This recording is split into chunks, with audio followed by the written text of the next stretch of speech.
Hello. This past Sunday, while I was in church, the second service of our church, while we were worshiping and we were just in the church, like normal worship Sunday, a thought came into my mind about life in general. And while I was in that atmosphere or space of prayer, for a short time, my mind got into thinking about life, and immediately an analogy dropped into my mind. And this analogy was about hunting, like predators versus prey. Animals that are predatory in nature versus their prey. And in particular, an analogy of a full-grown lion out there in the wild hunting a buffalo. So the picture that I had in mind was a full-grown lion out in the wild after a particular prey, and a buffalo in this case. If you've never been out in the wild, you've never done a safari, you've never watched even animals out in their natural habitat, I would just give us a small picture of what ensues. This is just a very simplified one for that matter, just to illustrate what was in my mind at the time. And this will help me bring out my point to us. And probably you've seen this on National Geographic or Animal Discovery channels. So normally what happens out in the wild is that a group, like a pride of lions would be out in the savannah. And not so far a distance would be a herd of buffalo or a group of buffalo herding, or just out in the savannah, going about their business, eating, that matter. So normally what happens, this particular lion would identify a buffalo, a target, and it would make up its mind that this is the buffalo that I'm after. I have made up my mind, the lion probably says, and I want to go after this particular buffalo. And the lion would start strategizing on how to go about getting this particular buffalo. And so the lion takes off. The strategy is in place. It surrounds the herd of buffalo. And immediately strategizes in its mind, this is the particular one that I'm after. And then it will just surround and go closer to this particular one that is after. And once it is ready, this is the target I want, I am now on a striking distance, the lion will take off to its target. It will run, use the muscles, use its strength, use its power. It will run. Lions are not normally long distance runners, so they will use the strength they got to take this short distance to get to their particular prey. And in this case, the lion will run very fast, and most of the time, because of proper strategy, they would get into this prey. And as soon as the lion gets to the prey, it jumps on its neck, attacks it strategically on the neck, and brings the herd down, brings this particular buffalo rather down. While this happens, there is a fight that ensues.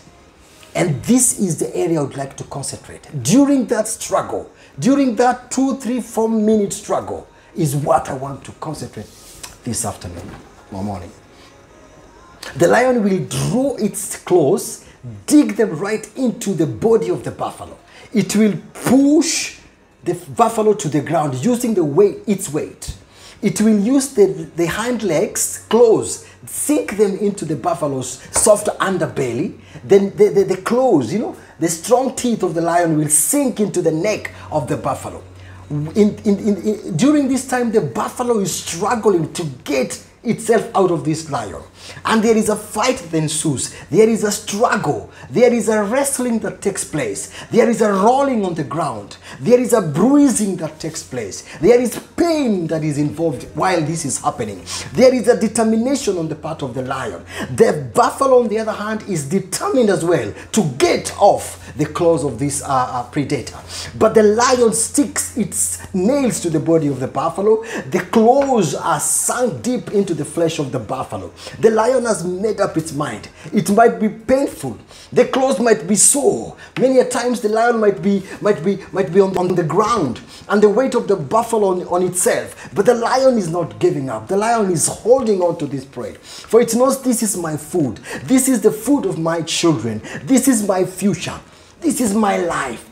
I want to grab this blood. This blood will give me nourishment. And the lion will struggle with the buffalo. It will continue holding on to the buffalo. In the meantime, the buffalo will be rolling. The buffalo will be pushing, will be trying to release itself against the claws of the lion. And this will continue for a while. There will be pain on the part of the lion. There will be times the lion will feel like giving up. The lion will be bruised.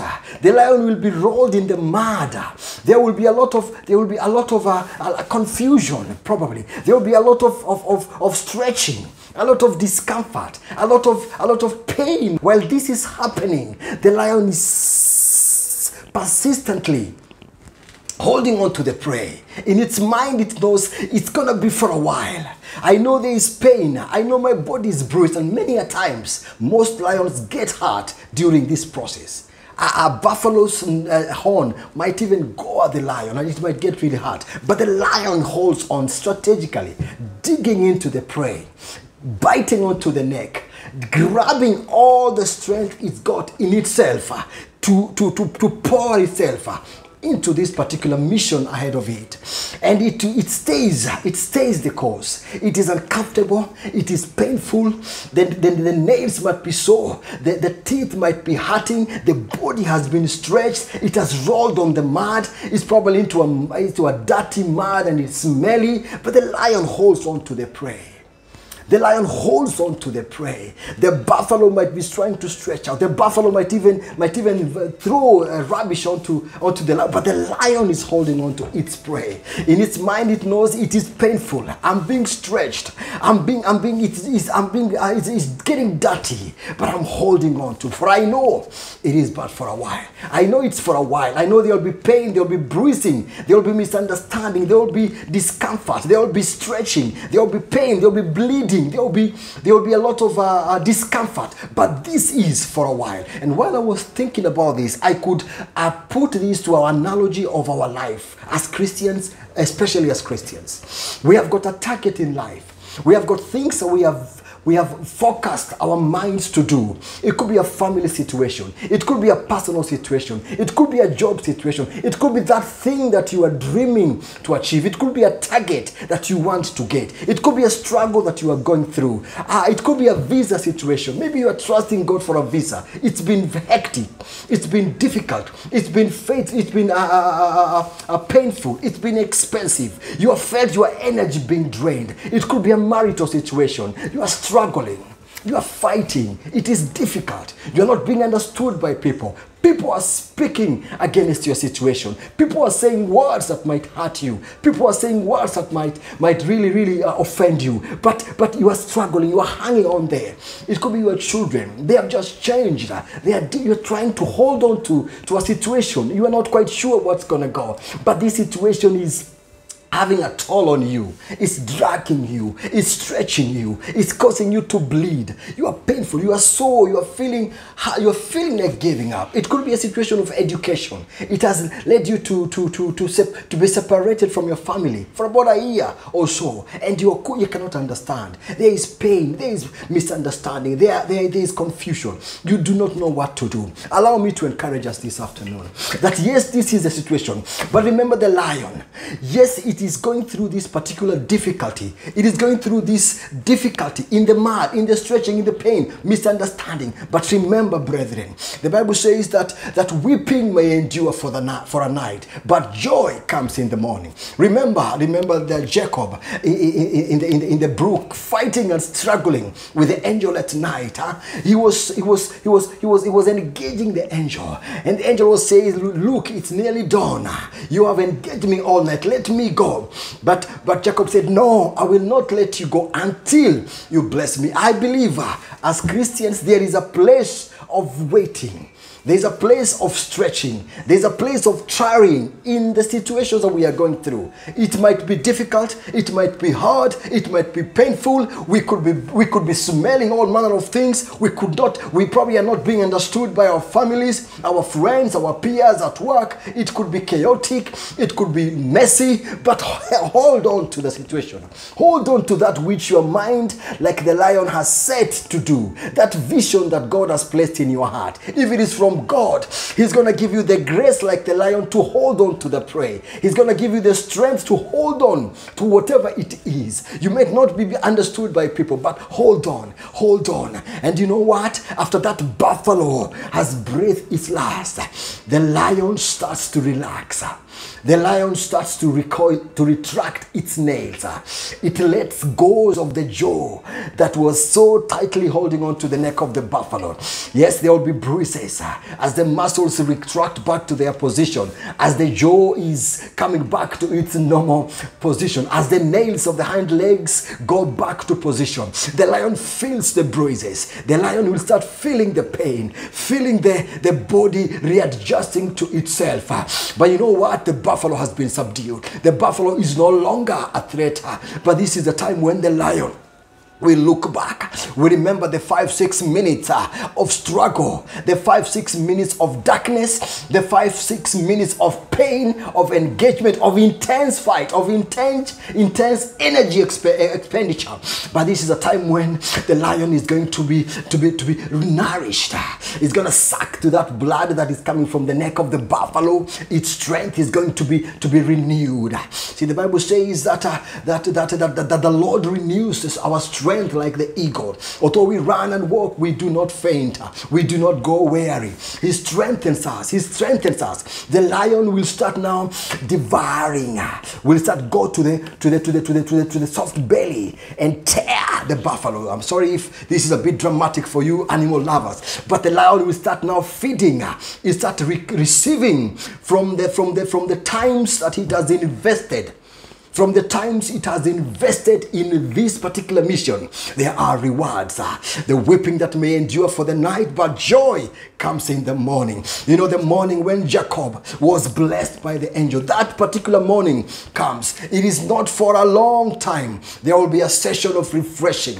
Yes, there will be pain. There will be times of misunderstanding, but there is a time that comes where there will be revival, refreshing. And even in our situations, whatever it is we are going through, it is my prayer that God will give us grace for that moment. Whatever it is that you are engaged in, whatever it is that you are focused in, whatever it is that is drawing your strength, there is confusion, like I've said, there is pain, there is discomfort, sleeplessness. It could be a sickness that you are travailing with. It could be a diagnosis that the doctors have thrown your way and your mind is wandering. It could be an addiction situation, drugs or alcohol, whatever it is. I pray that God is going to give you strength to hold on to it, fight it, hold on to it, ask for grace to tarry. Don't throw in the towels. I'm sure the other lions, while this particular lion was fighting this particular prey, the other lions could wonder, what are you wasting your time for? Look the way you are bruised.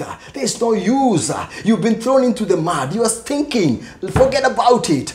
But I know this other lion would not listen to the others. I see this lion saying it is okay. I may not be understood. I may not enjoy the pleasures you are enjoying, but I'm gonna hold on to this because I know this will be the food to my pups. This will be the food to my calves.